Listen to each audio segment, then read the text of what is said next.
Assalamu alaikum wa rahmatullahi wa barakatuh. My dear brothers, my dear sisters, what's going on?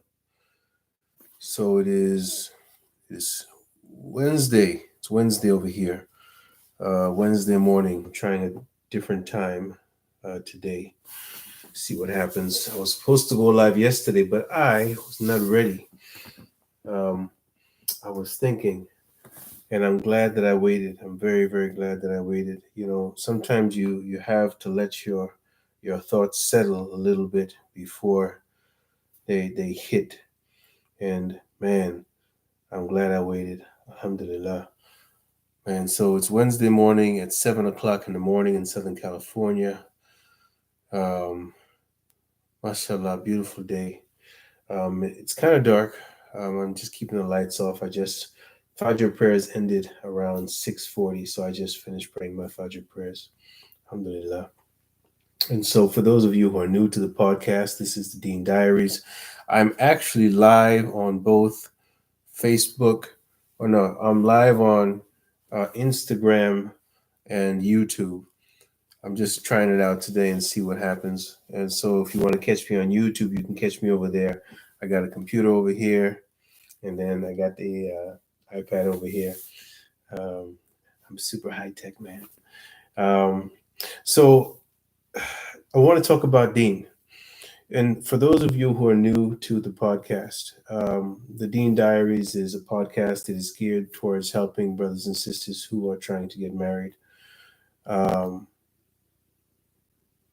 and so, if you are looking for a spouse, um, and my primary focus is talking to brothers, but obviously, everything that I say, if a sister is looking to get married to a brother, then this will be very helpful to you as well. But today's topic in particular um, really is relevant, equally relevant to both brothers and sisters, inshallah. And so I want to talk about Deen because we hear a lot about Deen. You know, marriage, getting married is half your Deen. We're calling others to the Deen by making dawah. Um, what is Deen? What is Deen? So my native language is English, and so what I was told was that Deen means religion.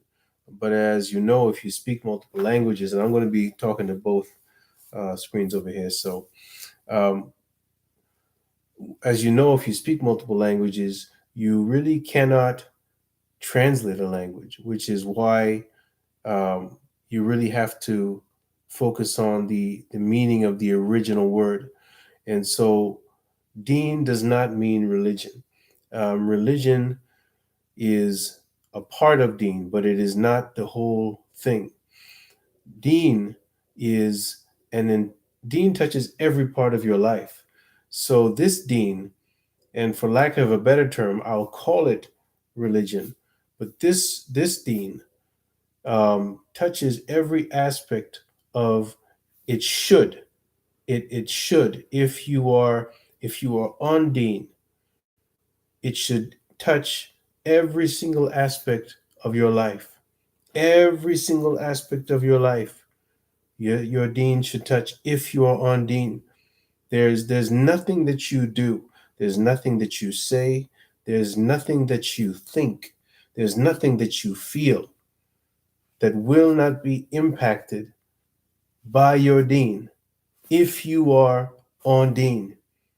And it doesn't mean perfection. It does mean that you make a concerted effort every single day in every aspect of your life to center that piece of your life around the Deen. Okay, so you're talking with a friend and you're upset and you're speaking to them. Your Deen is going to impact how you speak to them and how you react to them. You're getting up in the morning to go to work. The Deen is going to impact how you get up in the morning, what you say in the morning, how you dress, because you're going to dress with ihsan, how you smell. It's going to impact everything. Something happens that is disheartening, something happened that is shocking, something happens that is, from your perspective as a human being, negative and damaging, it's hurtful, how you react to that is going to be impacted fundamentally by your deen. Okay. And so this is why, when you, so let me, what is this hadith? I'm going to read a couple hadith, okay, that pertain to marriage. The Prophet Muhammad sallallahu alaihi wasallam said, a woman is married for four things: her wealth, her family status, her beauty, and her deen. So you should marry the woman with strong deen. Otherwise, you will be a loser. Okay, so four things. That is, if for those of you who want to look it up, that is Sahih al-Bukhari 5090. Okay, now here's another hadith. The Prophet Muhammad, peace and blessings be upon him, said, do not marry women for their beauty, for it may lead to their doom. This is very interesting when we look at today, okay, and social media, and how women are on social media, and how being on social media and projecting their beauty is impacting their perception. Wow, subhanAllah, impacts their perception of themselves, which then directly feeds into relationship. We'll get to that. Do not, I'll read it again. Do not marry women for their beauty, for it may lead to their doom. Do not marry them for their wealth, for it may lead them to fall into sin. Rather, marry them for their religion, okay, for their deen. A lowly slave woman with piercings who has deen is better. So think about this, right? We've got four criteria that we can use to choose a spouse. But with that, Allah subhanahu wa ta'ala emphatically and unquestionably says, put the deen first. Put the deen first. I was thinking about this all night. What does this mean? Why give us these four and then just tell us, but you really need to focus on deen? Well, on one level, the answer is kind of obvious, right? So if you've got the most beautiful spouse, the most good-looking spouse in the world, but they are not on deen, it's going to be fitna in your life.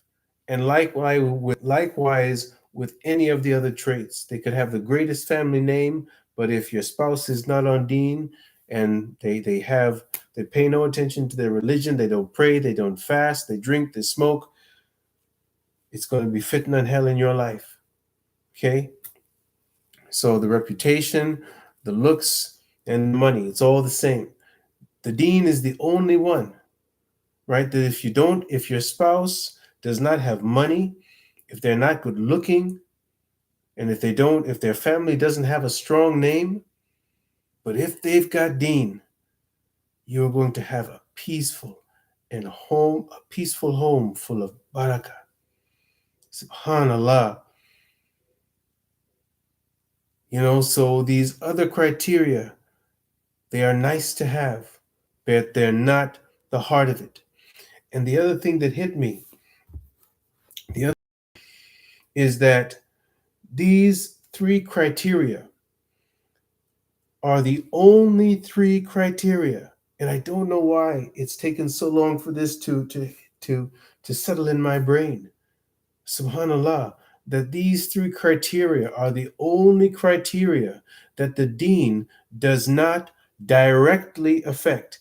Every other aspect of your life, the deen will directly affect. Okay, so what this means is that if you are on deen, right, let's say you pray 5 times a day, You everything in your life is centered around the Deen. You fast the obligatory fast, and you fast the non-obligatory fast, and you pray the obligatory prayers, and you pray sunnah prayers, like, and everything is on. Doing all that, if you're ugly, doesn't make you not ugly. Okay, so being on Deen doesn't change how your face looks. Okay, it'll change how you present yourself, which might make you look better, but it doesn't change how your face looks. Right, being on Deen doesn't make you more beautiful. Okay, likewise, being on Deen doesn't make your family have a higher reputation. you know Not directly in any case.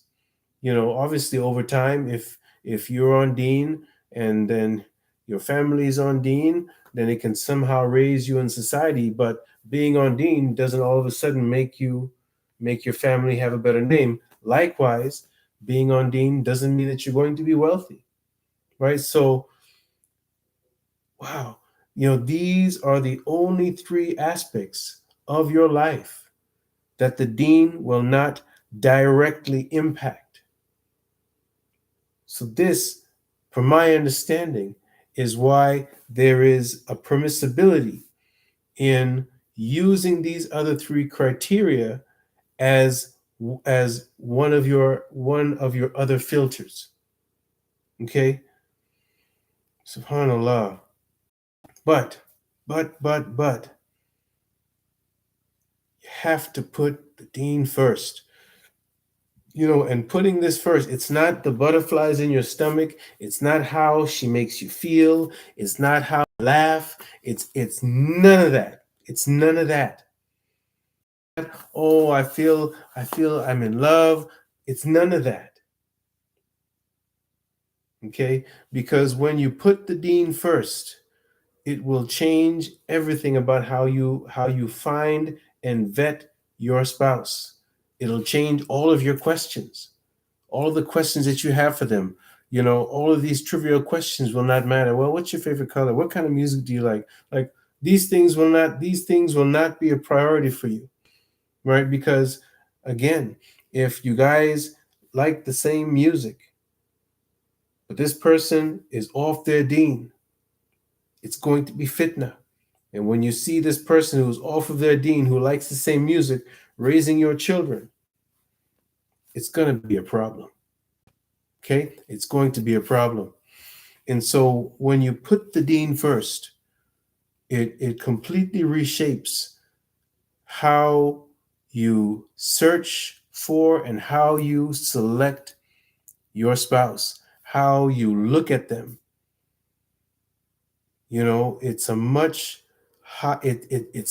higher bar when you're using Deen as your ultimate criteria. You don't leave any stones unturned. And like, so for the sisters, you know, when Deen is your criteria, you really need you'll feel the internal need to involve your wali, because that is part of the Deen. That is part of the Deen. And so it fundamentally changes everything.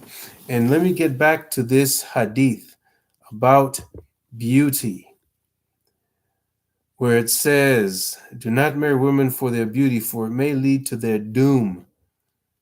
Now, subhanallah, so we are now fully immersed in the age of social media. And one thing that is happening, and this is predominantly happening with sisters, is that, now, let's go back to the basics, right? Men pursue sex, women pursue attention. And this social media is crack for women. You know, women crave attention, right? My daughter comes several times a day, just comes around me just so that I can pay attention to her. She wants me to acknowledge that she's there. She wants me to give her words of positive affirmation about how I feel about her. And this is several times a day. This isn't once a week. My boys don't do, my boys, they can be doing their work and they're gone for hours. They're training, and they're just stuck in their zone. My daughter, She's doing something, she'll bounce back in here and she'll flop on the couch. She'll come and she'll say, "Hi, Daddy." And the only thing she wants from me is to simply acknowledge her, just for me to pay attention to her and affirm her presence. This is all that she wants. Okay, subhanAllah. And so women crave attention. And what do you get from social media? Well, you get attention. You get attention. You get so much attention that you don't know what to do with it. So think about this, because this is impacting many, many marriages. Many marriages that, because think about it. Like, if you rewind the clock back 15 years ago, right? The only place that a sister could get male attention was from her father, her brothers, or her husband. Male attention, male affection, male affirmation, whatever the endorphins that are produced when you have positive male attention. And it's particularly male attention. I'm not talking about positive vibes from the world. I'm talking about attention from men. You could only get it from very few fixed places in the world, right? And so what that does is that it increases the value of the attention that is coming from those sources. So if your source of attention is from your husband and you crave attention, as women do crave attention, then subhanAllah, you're going to crave your husband's attention. But now that we're in the age of social media and the attention then is divided between your husband and the internet, the equation is changed. And guess what happens? The attention of your husband, the value of that attention is exponentially reduced in the eyes and the emotions of the woman. SubhanAllah. So going back to this hadith, what a profound hadith. Do not marry women for their beauty, for their beauty may lead to their doom. And the more beautiful a sister is the more deadly the internet can be, the more harmful it can be to a marriage. SubhanAllah. SubhanAllah. So as you go forward, and you're looking for your spouse, take some time to sit down and think about, first of all, your life and how your life needs to be centered around the Deen. But likewise, think about your spouse, your potential spouse, and what their life will look like if it is centered around their Deen.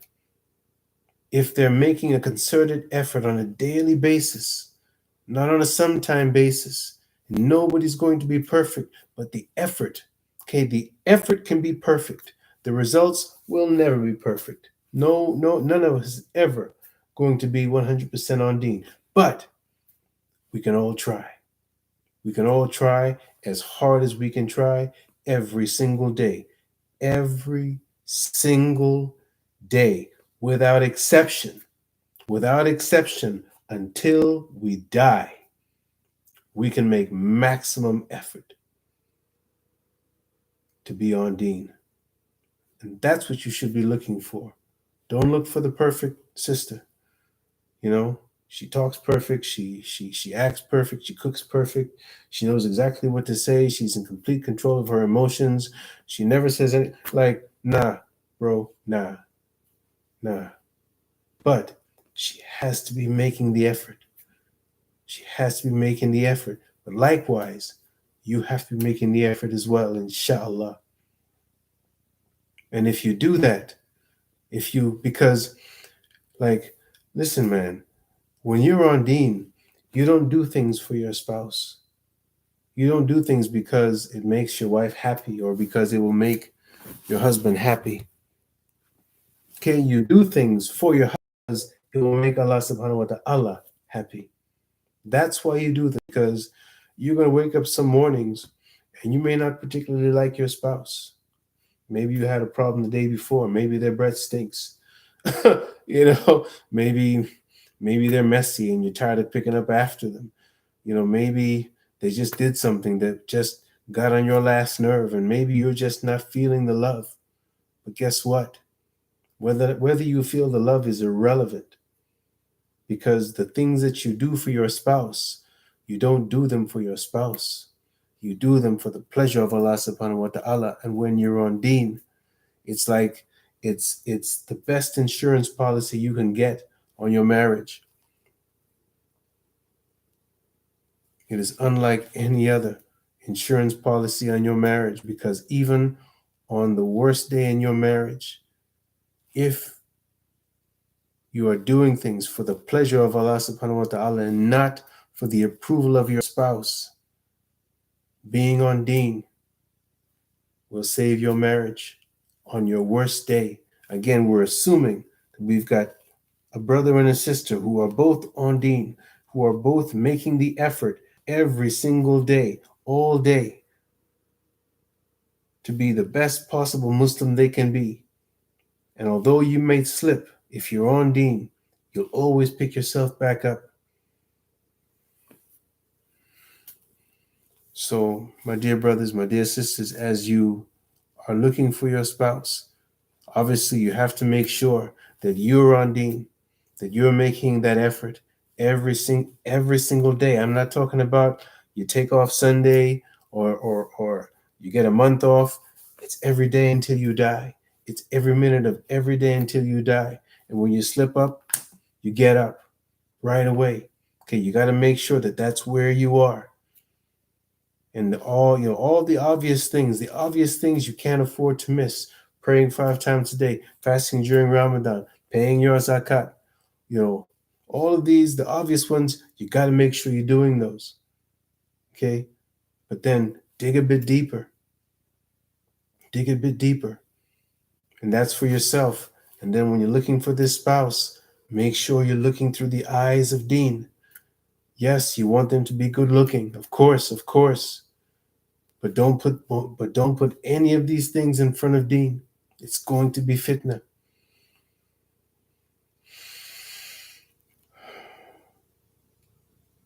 That is all I have to say. If anyone would like to call in, I don't think anybody is anybody. Oh, I got 8 people on.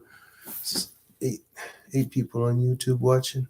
Hey, if you're on YouTube, if you're watching this on YouTube, if you can do me a favor and give it a like for the algorithm.